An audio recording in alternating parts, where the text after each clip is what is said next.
Praise the Lord. Mathai എഴുതിയ സുവിശേഷം 26-ാം അധ്യായം. ഈ വചനങ്ങൾ ഒക്കെയും പറഞ്ഞു തീർന്ന ശേഷം യേശു ശിഷ്യന്മാരോട്, 2 ദിവസം കഴിഞ്ഞിട്ട് പെസഹ ആകുന്നു എന്ന് നിങ്ങൾ അറിയുന്നുവല്ലോ. അന്ന് മനുഷ്യപുത്രനെ ക്രൂശിപ്പാൻ ഏൽപ്പിക്കും എന്ന് പറഞ്ഞു. അന്ന് മഹാപുരോഹിതന്മാരും ജനത്തിൻ്റെ മൂപ്പന്മാരും കയ്യഫ മഹാപുരോഹിതന്റെ മണ്ഡപത്തിൽ വന്നുകൂടി യേശുവിനെ ഉപായത്താൽ പിടിച്ച് കൊല്ലുവാൻ ആലോചിച്ചു. എങ്കിലും ജനത്തിൽ കലഹമുണ്ടാകാതിരിപ്പാൻ പെരുന്നാളിൽ അരുത് എന്ന് പറഞ്ഞു. യേശു ബെഥാനിയിൽ കുഷ്ഠരോഗിയായിരുന്ന ശീമോന്റെ വീട്ടിൽ ഇരിക്കുമ്പോൾ ഒരു സ്ത്രീ വിലയേറിയ പരിമള തൈലം നിറഞ്ഞ ഒരു വെൺകൽ ഭരണി എടുത്തും കൊണ്ട് അവൻ്റെ അടുക്കെ വന്നു. അവൻ പന്തിയിൽ ഇരിക്കുമ്പോൾ അത് അവൻ്റെ തലയിൽ ഒഴിച്ചു. ശിഷ്യന്മാർ അത് കണ്ടിട്ട് മുഷിഞ്ഞു. ഈ വെറും ചെലവ് എന്തിന്? ഇത് വളരെ വിലയ്ക്ക് വിറ്റ് ദരിദ്രർക്ക് കൊടുക്കാമായിരുന്നുവല്ലോ എന്ന് പറഞ്ഞു. യേശു അത് അറിഞ്ഞ അവരോട്, സ്ത്രീയെ അസഹ്യപ്പെടുത്തുന്നത് എന്ത്? അവൾ എങ്കിൽ നല്ല പ്രവൃത്തിയല്ലോ ചെയ്തത്. ദരിദ്രർ നിങ്ങൾക്ക് എല്ലായ്പ്പോഴും അടുക്കെയുണ്ട്, ഞാൻ നിങ്ങൾക്ക് എല്ലായ്പ്പോഴും ഇല്ലാതാനും. അവൾ ഈ തൈലം എൻ്റെ ദേഹത്തിന്മേൽ ഒഴിച്ചത് എൻ്റെ ശവസംസ്കാരത്തിനായി ചെയ്തതാകുന്നു. ലോകത്തിൽ എങ്ങും ഈ സുവിശേഷം പ്രസംഗിക്കുന്നിടത്തെല്ലാം അവൾ ചെയ്തതും അവളുടെ ഓർമ്മയ്ക്കായി പ്രസ്താവിക്കും എന്ന് ഞാൻ സത്യമായിട്ട് നിങ്ങളോട് പറയുന്നു എന്ന് പറഞ്ഞു. അന്ന് പന്തിരുവരിൽ ഒരുത്തനായ യൂദ ഇസ്കരിയോത്താവ് മഹാപുരോഹിതന്മാരുടെ അടുക്കൽ ചെന്നു. നിങ്ങൾ എന്ത് തരും? ഞാൻ അവനെ കാണിച്ചു തരാം എന്ന് പറഞ്ഞു. അവർ അവന് 30 വെള്ളിക്കാശ് തൂക്കിക്കൊടുത്തു. അന്നു മുതൽ അവനെ കാണിച്ചു കൊടുപ്പാൻ അവൻ തക്കം അന്വേഷിച്ചു പോന്നു.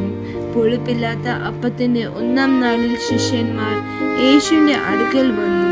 നീ പെസഹ കഴിപ്പാൻ ഞങ്ങൾ ഒരുക്കേണ്ടത് എവിടെ എന്ന് ചോദിച്ചു. അതിന് അവൻ പറഞ്ഞത്, നിങ്ങൾ നഗരത്തിൽ ഇന്നവന്റെ അടുക്കൽ ചെന്ന്, എൻ്റെ സമയം അടുത്തിരിക്കുന്നു, ഞാൻ എൻ്റെ ശിഷ്യന്മാരുമായി നിന്റെ അടുക്കൽ പെസഹ കഴിക്കും എന്ന് ഗുരു പറയുന്നു എന്ന് പറഞ്ഞു. ശിഷ്യന്മാർ യേശു കൽപ്പിച്ചതുപോലെ ചെയ്തു. പെസഹ ഒരുക്കി. സന്ധ്യയായപ്പോൾ അവൻ 12 ശിഷ്യന്മാരോട് കൂടെ പന്തിയിൽ ഇരുന്നു. അവർ ഭക്ഷിക്കുമ്പോൾ അവൻ, നിങ്ങളിൽ ഒരുവൻ എന്നെ കാണിച്ചു കൊടുക്കും എന്ന് ഞാൻ സത്യമായിട്ട് നിങ്ങളോട് പറയുന്നു എന്ന് പറഞ്ഞു.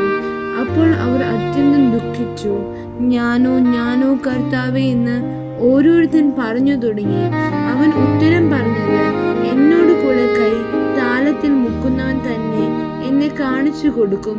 തന്നെ കുറിച്ച് എഴുതിയിരിക്കുന്നത് പോലെ മനുഷ്യപുത്രൻ പോകുന്നു. സത്യം, മനുഷ്യപുത്രനെ കാണിച്ചു കൊടുക്കുന്ന മനുഷ്യനോ ഹാ കഷ്ടം! ആ മനുഷ്യൻ ജനിക്കാതിരുന്നു എങ്കിൽ അവന് കൊള്ളായിരുന്നു. എന്നാറേ അവനെ കാണിച്ചു കൊടുക്കുന്ന യൂദ, ഞാനോ റബ്ബി എന്ന് പറഞ്ഞതിന് നീ തന്നെ എന്നവൻ പറഞ്ഞു. അവർ ഭക്ഷിക്കുമ്പോൾ യേശു അപ്പം എടുത്തു, വാഴ്ത്തി നുറുക്കി ശിഷ്യന്മാർക്ക് കൊടുത്തു.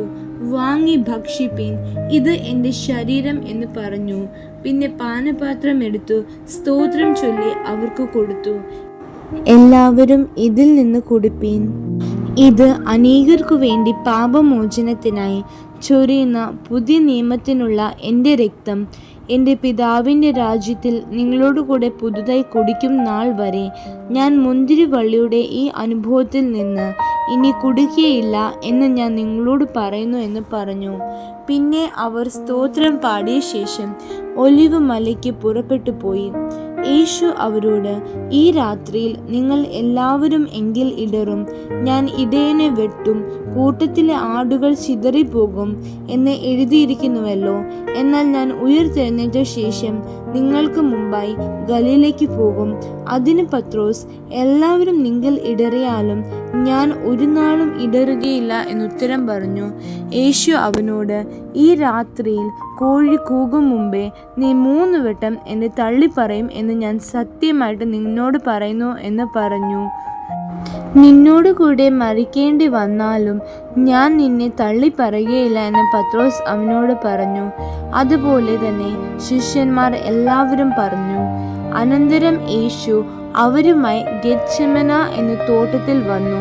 ശിഷ്യന്മാരോട്, ഞാൻ അവിടെ പോയി പ്രാർത്ഥിച്ചു വരുവോളം ഇവിടെ ഇരിപ്പീൻ എന്ന് പറഞ്ഞു. പത്രോസിനെയും സെബദി പുത്രന്മാർ ഇരുവരെയും കൂട്ടിക്കൊണ്ടു ചെന്ന് ദുഃഖിച്ചും വ്യാകുലപ്പെട്ടും തുടങ്ങി. എൻ്റെ ഉള്ളം മരണവേദന പോലെ അതിദുഃഖിതമായിരിക്കുന്നു. ഇവിടെ താമസിച്ച് എന്നോടുകൂടെ ഉണർന്നിരിപ്പീൻ എന്ന് അവരോട് പറഞ്ഞു. പിന്നെ അവൻ അല്പം മുൻപോട്ട് ചെന്നു കവിണ്ണു വീണു.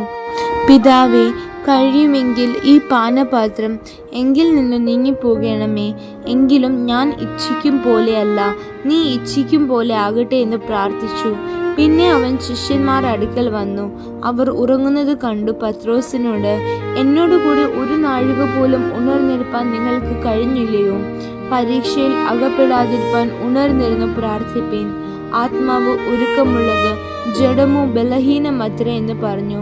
രണ്ടാമതും പോയി, പിതാവേ, ഞാൻ കുടിക്കാതെ അത് നീങ്ങിക്കൂടാ എങ്കിൽ നിന്റെ ഇഷ്ടമാകട്ടെ എന്ന് പ്രാർത്ഥിച്ചു. അനന്തരം അവൻ വന്ന് അവർ കണ്ണിന് ഭാരം ഏറുകയാൽ പിന്നെയും ഉറങ്ങുന്നത് കണ്ടു. അവരെ വിട്ട് മൂന്നാമതും പോയി ആ വചനം തന്നെ ചൊല്ലി പ്രാർത്ഥിച്ചു. പിന്നെ ശിഷ്യന്മാരെ അടുക്കൽ വന്നു, ഇനി ഉറങ്ങി ആശ്വസിച്ചു കൊള്ളുവീൻ, നാഴിക അടുത്തു, മനുഷ്യപുത്രൻ പാപികളുടെ കയ്യിൽ ഏൽപ്പിക്കപ്പെടുന്നു. എഴുന്നേൽപ്പിൻ, നാം പോക, ഇതാ എന്നെ കാണിച്ചു കൊടുക്കുന്നവൻ അടുത്തിരിക്കുന്നു എന്ന് പറഞ്ഞു. അവൻ സംസാരിക്കുമ്പോൾ തന്നെ പന്തിരുവരിൽ ഒരുത്തനായ യൂദായും അവനോടുകൂടെ മഹാപുരോഹിതന്മാരും ജനത്തിന്റെ മൂപ്പന്മാരും അയച്ച വലിയൊരു പുരുഷാരവും വാളും വടികളുമായി വന്ന് അവനെ കാണിച്ചു കൊടുക്കുന്നവൻ ഞാൻ ഏവനെ ചുംബിക്കുമോ അവൻ തന്നെ ആകുന്നു, അവനെ പിടിച്ചുകൊള്ളുവീൻ എന്ന് അവർക്ക് ഒരു അടയാളം കൊടുത്തിരുന്നു. ഉടനെ അവൻ യേശുവിൻ്റെ അടുക്കൽ വന്നു, റബ്ബി, വന്ദനം എന്ന് പറഞ്ഞ് അവനെ ചുംബിച്ചു. യേശു അവനോട്, സ്നേഹിത, നീ വന്ന കാര്യം എന്ത് എന്ന് പറഞ്ഞപ്പോൾ അവർ അടുത്തു യേശുവിന്മേൽ കൈവച്ച് അവനെ പിടിച്ചു. അപ്പോൾ യേശുവിനോടുകൂടെ ഉള്ളവരിൽ ഒരുവൻ കൈ നീട്ടി വാൾ ഊരി മഹാപുരോഹിതന്റെ ദാസനെ വെട്ടി അവന്റെ കാത് അറുത്തു. യേശു അവനോട്, വാൾ ഉറയിൽ ഇടുക, വാൾ എടുക്കുന്നവരൊക്കെയും വാളാൽ നശിച്ചു പോകും. എൻ്റെ പിതാവിനോട് ഇപ്പോൾ തന്നെ 12 ലഗ്യോനിലും അധികം ദൂതന്മാരെ എൻ്റെ അരികെ നിർത്തേണ്ടതിന് എനിക്ക് അപേക്ഷിച്ചു കൂടാ എന്ന് തോന്നുന്നുവോ? എന്നാൽ ഇങ്ങനെ സംഭവിക്കണം എന്നുള്ള തിരുവെഴുത്തുകൾക്ക് എങ്ങനെ നിവർത്തി വരും എന്ന് പറഞ്ഞു. ആ നാഴികയിൽ യേശു പുരുഷാരത്തോട്, ഒരു കള്ളന്റെ നേരെ എന്ന പോലെ നിങ്ങൾ എന്നെ പിടിപ്പാൻ വാളും വടിയുമായി വന്നിരിക്കുന്നു. ഞാൻ ദിവസേന ഉപദേശിച്ചുകൊണ്ട് ദേവാലയത്തിൽ ഇരുന്നിട്ടും നിങ്ങൾ എന്നെ പിടിച്ചില്ല. എന്നാൽ ഇതൊക്കെയും പ്രവാചകന്മാരുടെ എഴുത്തുകൾ നിവൃത്തിയാകേണ്ടതിന് സംഭവിച്ചു എന്ന് പറഞ്ഞു. അപ്പോൾ ശിഷ്യന്മാർ എല്ലാവരും അവനെ വിട്ട് ഓടിപ്പോയി. യേശുവിനെ പിടിച്ചവരോ മഹാപുരോഹിതനായ കയ്യഫായുടെ അടുക്കൽ ശാസ്ത്രിമാരും മൂപ്പന്മാരും ഒന്നിച്ചു കൂടിയിരിക്കുന്നിടത്ത് അവനെ കൊണ്ടുപോയി. എന്നാൽ പത്രോസ് ദൂരവേ മഹാപുരോഹിതന്റെ അലമനയോളം പിൻചെന്ന് അകത്ത് കടന്ന് അവസാനം കാണുവാൻ സേവകന്മാരോട് കൂടെ ഇരുന്നു. മഹാപുരോഹിതന്മാരും ന്യായാധിപ സംഘമൊക്കെയും യേശുവിനെ കൊല്ലേണ്ടതിന് അവന്റെ നേരെ കള്ളസാക്ഷ്യം അന്വേഷിച്ചു. കള്ളസാക്ഷികൾ പലരും വന്നിട്ടും പറ്റിയില്ല. ഒടുവിൽ 2 പേർ വന്ന് ദൈവമന്ദിരം പൊളിച്ച് 3 ദിവസം കൊണ്ട് വീണ്ടും പണിവാൻ എനിക്ക് കഴിയും എന്ന് ഇവൻ പറഞ്ഞു എന്ന് ബോധിപ്പിച്ചു. മഹാപുരോഹിതൻ എഴുന്നേറ്റ് അവനോട്, നീ ഒരു ഉത്തരവും പറയുന്നില്ലയോ? ഇവർ നിന്റെ നേരെ സാക്ഷ്യം പറയുന്നത് എന്തെന്ന് ചോദിച്ചു. യേശുവോ മിണ്ടാതിരുന്നു. മഹാപുരോഹിതൻ പിന്നെയും അവനോട്, നീ ദൈവപുത്രനായ ക്രിസ്തു തന്നെയോ പറക എന്ന് ഞാൻ ജീവനുള്ള ദൈവത്തെ കൊണ്ട് നിന്നോട് ആണയിട്ട് ചോദിക്കുന്നു എന്ന് പറഞ്ഞു. യേശു അവനോട്, ഞാൻ ആകുന്നു. ഇനി മനുഷ്യപുത്രൻ സർവശക്തന്റെ വലത്തു ഭാഗത്ത് ഇരിക്കുന്നതും ആകാശമേഘങ്ങളെ വാഹനമാക്കി വരുന്നതും നിങ്ങൾ കാണും എന്ന് ഞാൻ പറയുന്നു എന്ന് പറഞ്ഞു. ഉടനെ മഹാപുരോഹിതൻ വസ്ത്രം കീറി, ഇവൻ ദൈവദൂഷണം പറഞ്ഞു. ഇനി സാക്ഷികളെ കൊണ്ട് നമുക്ക് എന്ത് ആവശ്യം? നിങ്ങൾ ഇപ്പോൾ ദൈവദൂഷണം കേട്ടുവല്ലോ, നിങ്ങൾക്ക് എന്തു തോന്നുന്നു എന്ന് ചോദിച്ചതിന് അവൻ മരണയോഗ്യൻ എന്ന് അവർ ഉത്തരം പറഞ്ഞു. അപ്പോൾ അവർ അവൻ്റെ മുഖത്ത് തുപ്പി, അവനെ മുഷ്ടി ചുരുട്ടി കുത്തി. ചിലർ അവനെ കന്നത്തടിച്ചു. ഹേ ക്രിസ്തുവേ, നിന്നെ തള്ളിയത് ആർ എന്ന് ഞങ്ങളോട് പ്രവചിക്ക എന്ന് പറഞ്ഞു. എന്നാൽ പത്രോസ് പുറത്ത് നടുമുറ്റത്ത് ഇരുന്നു. അവൻ്റെ അടുക്കൽ ഒരു വേലക്കാരത്തി വന്നു. നീയും ഗലീലക്കാരനായ യേശുവിനോട് കൂടെ ആയിരുന്നുവല്ലോ എന്ന് പറഞ്ഞു. അതിന് അവൻ, നീ പറയുന്നത് എനിക്ക് തിരിയുന്നില്ല എന്ന് എല്ലാവരും കേൾക്കെ തള്ളി പറഞ്ഞു. പിന്നെ അവൻ പടിപ്പുരയിലേക്ക് പുറപ്പെട്ടപ്പോൾ മറ്റൊരുത്തി അവനെ കണ്ട് അവിടെയുള്ളവരോട്, ഇവനും നസ്രയനായ യേശുവിനോട് കൂടെ ആയിരുന്നു എന്ന് പറഞ്ഞു. ആ മനുഷ്യനെ ഞാൻ അറിയുന്നില്ല എന്ന് അവൻ രണ്ടാമതും ആണയോടെ തള്ളി പറഞ്ഞു. അല്പനേരം കഴിഞ്ഞിട്ട് അവിടെ നിന്നവർ അടുത്തു വന്ന് പത്രോസിനോട്, നീയും അവരുടെ കൂട്ടത്തിൽ ഉള്ളവൻ സത്യം, നിന്റെ ഉച്ചാരണവും നിന്നെ വെളിവാക്കുന്നുവല്ലോ എന്ന് പറഞ്ഞു. അപ്പോൾ അവൻ, ആ മനുഷ്യനെ ഞാൻ അറിയുന്നില്ല എന്ന് പ്രാകുവാനും ആണയിടുവാനും തുടങ്ങി. ഉടനെ കോഴി കൂകി. എന്നാരെ കോഴി കൂക്കും മുമ്പ് നീ 3 വട്ടം എന്നെ തള്ളിപ്പറയും എന്ന് യേശു പറഞ്ഞ വാക്ക് പത്രോസ് ഓർത്തു. പുറത്തുപോയി അതിദുഃഖത്തോടെ കരഞ്ഞു. ആമേൻ.